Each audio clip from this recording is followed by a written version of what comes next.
స్తోత్రమెస్సయ్యా. ప్రియమైన దేవుని బిడ్డలారా, క్రీస్తు నామములో మీ అందరికీ సమాధానం కలుగునుగాక.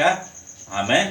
ప్రతిదినము దేవుని వాగ్దానం అని ఆత్మీయ చక్కటి కార్యక్రమంలో మిమ్మల్ని ప్రేమపూర్వకంగా ఆహ్వానిస్తున్న దేవుని బిడ్డలారా, ఎలా ఉన్నారు? బాగున్నారా? ఉదయాన్నే లేచారా? ప్రార్థన చేసుకున్నారా? వాక్యాన్ని కాసేపైనా మీరు చదువుకున్నారా? ఎందుకంటే దేవుడు నీతో మాట్లాడాలి అని అనుకుంటే నీవేం చేయాలంటే బైబిల్ చదవాలి. దేవునికి స్తోత్రం. దేవుని స్వరమే, దేవుని మాటే బైబిల్లో ఉన్న వాక్యమని నువ్వు గ్రహించుకోవాలి. నువ్వు ఎప్పుడైతే గ్రహించుకుంటావో దేవుని మాట, ఈ బైబిల్లో ఉన్న ప్రతి వాక్యము దేవుని మాట అని నువ్వు ఎప్పుడైతే గ్రహిస్తావో, దేవుడు నీతో మాట్లాడాలనుకుంటావో అప్పుడే నీవు ఈ పరిశుద్ధ గ్రంథాన్ని చదవగలుగుతావు అని నీకు తెలియచేస్తున్నాను. మరి దినం విశ్రాంతి దినం. ఎంతమంది మరి వేకువజామున లేస్తున్నారు, మరి దేవుని సన్నిధికి సిద్ధపడుతున్నారు. ఎందుకంటే దేవుని సన్నిధికి నేను ఎప్పుడు వెళ్తానని భక్తుడు ఆశపడినట్లు మరి నీవు ఆశపడుతున్నావా? మరి వేగిరు పడుతున్నావా? మరి త్వరపడుతున్నావా దేవుని సన్నిధికి వెళ్ళాలని నీకు తెలియచేస్తూ ప్రతి దినము దేవుని వాగ్దానం అనే ఆత్మీయ చక్కటి కార్యక్రమంలో వాగ్దానాన్ని చదువుతున్నాను. కీర్తనల గ్రంథము 113వ అధ్యాయము 2వ వచనం. ఇది మొదలుకొని ఎల్లకాలము యెహోవా నామము సన్నుతింపబడునుగాక. దేవునికి స్తోత్రం. ఇది మొదలుకునేట యెహోవా నామము మరి ఎల్లకాలము సన్నుతింపబడునుగాక అని మరి భక్తుడు సెలవిస్తున్నాడు. కనుక ఈ కీర్తన ఎవరు రాశారో తెలియదు, కానీ దేవుణ్ణి స్తుతించాలి, దేవుణ్ణి సన్నుతించాలి, ఆయన నామాన్ని ఘనపరచాలి, ఆయనను మరి గొప్ప చేయాలి, ఆయనకు చెందవలసిన మహిమ ఆయనకు మరి చెందులాగన మరి చేయాలి అని ఇక్కడ భక్తుడు తాపత్రయపడుతూ మరి ఈ వాగ్దానాన్ని తెలియచేస్తున్నాడు. కనుక ఈ దినం ఈ వాగ్దానాన్ని విన్న నీవు మరి దేవుని సన్నిధికి మరి త్వరపడి రావాలనుకుంటున్నావా?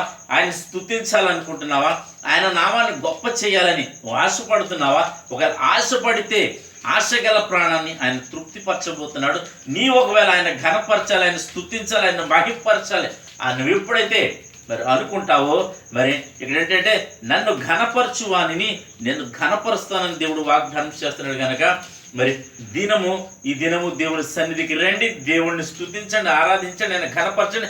ఆయన నిన్ను ఘనపరచబోతున్నాడు, నిన్ను దీవించబోతున్నాడు, నేను స్వస్థపరచబోతున్నాడు, నీతో మాట్లాడబోతున్నాడు, నిన్ను బలపరచబోతున్నాడు, నేను వృద్ధి పొందించబోతున్నాడు అని తెలియచేస్తూ దేవుడి మాటలు దీవించునుగాక.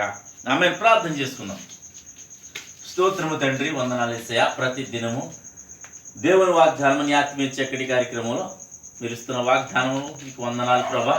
ఎంతోమంది ప్రజలు నా తండ్రి ప్రార్థనలు కుబిస్తున్నారు, యూట్యూబ్ ద్వారా, షేర్ చేయడం ద్వారా, ఫేస్బుక్ ద్వారా నా తండ్రి కామెంట్స్ పెడుతున్నారు, షేర్ చేస్తున్నారు. అందరినీ బట్టి నేను స్తుతిస్తున్నాను ప్రభా, ప్రార్థిస్తున్నాను ప్రభా. నేను ప్రతి ఒక్కరి జీవితంలో వాగ్దానం నెరవేర్చమని, నీ నామాన్ని ఎల్లకాలం ఘనపరిచే భాగ్యం ప్రతి బిడ్డకి దయచేయమని, నిన్ను స్తుతించి నిన్ను ఆరాధించి నిన్ను మహింపరిచే భాగ్యం ప్రతి బిడ్డకి దయచేయమని, అయా నిన్ను ఘనపరిచి నీ బిడ్డలో ప్రభా నేను దీవించబోటానికి కృపను అనుగ్రహించమని ప్రార్థిస్తున్నాను. ఎంతమంది ప్రభా ఈ సమయంలో రోగులుంటే వారిని స్వస్థపరచమని, నేను పాపులుంటే పాప క్షమాపణ దయచేయమని, ప్రతి శాపము నుండి బిడ్డల్ని విడిపించమని ప్రార్థిస్తున్నాను తండ్రి. అయా కోర్టు కేసులు నేను అలాగే భార్య భర్తల మధ్య సమస్యలు నా తండ్రి, అనేకమైన మరి అప్పులు, నిందలు, అవమానాలు, ప్రతి త్రాగుడనే వ్యసనాలకు బానిసైన వారిని ప్రభా యేసు క్రీస్తు నామములో విడిపించమని ప్రార్థిస్తున్నాను తండ్రికి స్తోత్రాలు ప్రభా. అనేకమైన వ్యసనాలు, బెట్టింగ్స్ అని ప్రభా నా తండ్రి నేను ప్రభా, అలాగే డ్రగ్స్ అని ప్రభా నేను రకరకాలుగా ప్రభా నీ బిడ్డలు యవ్వనస్తులు ప్రభా చెడిపోతున్నారు ప్రభా. వారందరి పట్ల నీ కృపణించమని, కనికరించమని ప్రార్థిస్తున్నాను తండ్రి. అయ్యా నీ క్రిస్మస్ మాసంలో ప్రభా నా తండ్రి ఈ నెలలో ప్రభా నీ జన్మదిన వేడుకలు ప్రతి చోటలో జరుగుచుండగా ప్రభా, ప్రతి చోట నీ అద్భుతం జరుగునుగా కానీ, నీ ప్రేమ ప్రసన్నత దిగునుగా కానీ ప్రార్థిస్తున్నాను తండ్రి. అలాగే ప్రతి ఒక్కరి జీవితాన్ని మీరు వెలిగించమని నేను ప్రార్థిస్తున్నాను తండ్రి. మా గ్రామాల్ని, మా రాష్ట్రం, మా దేశాల్ని కాపాడమని, సరిహద్దుల్లో నెమ్మదిని దయచేయమని, ఎవరెవరు ఏ ప్రార్థన అవసరం కూడా అందరి ఆ ప్రార్థన అవసరం కనుదృష్టి ఉంచమని, దీవించమని, మహిమ పొందమని, ఈ దినం పెళ్లి రోజులు, పుట్టినరోజులు జరిపించుకోవాల్సిన ప్రతి బిడ్డకి క్షేమాన్ని, సమాధానాన్ని, సంవత్సరం అంతా దయకిరీటం ఉంచమని, అలాగే ప్రభా ఈ దినం నేను గ్రౌండ్స్లో జరగనున్న ప్రభా నాయన ప్రభా, అలాగే తండ్రి క్రిస్మస్ ఆరాధన, అలాగే ఫ్రీ మెడికల్ క్యాంప్ ఘనంగా జరిగినట్లు నీ కృపను అనుగ్రహించి మీరే మహిమ పొందమని యేసు నామమున పెట్టడుచున్నాను పరమ తండ్రి, ఆమేన్. నేను నమ్ముతున్నాను ప్రియమైన బిడ్డలారా, ప్రభు మీతో మాట్లాడి మిమ్మల్ని బలపరిచారని నమ్ముతున్నాం. అలాగే ఇండస్ట్రియల్ కాలనీ మరి గ్రౌండ్స్లో మరి ఫ్రీ మెడికల్ క్యాంప్ ఈ దినం అనగా ఆదివారం 23వ తారీఖు మరి 22వ తారీఖు మరి దేవుడు మెడికల్ క్యాంప్ జరిగించబోతూ ఉన్నారు, ఫ్రీ మెడికల్ క్యాంప్. అలాగే సాయంకాలము యూత్ అండ్ చిల్డ్రన్ క్రిస్మస్ ఆరాధన జరగనుంది.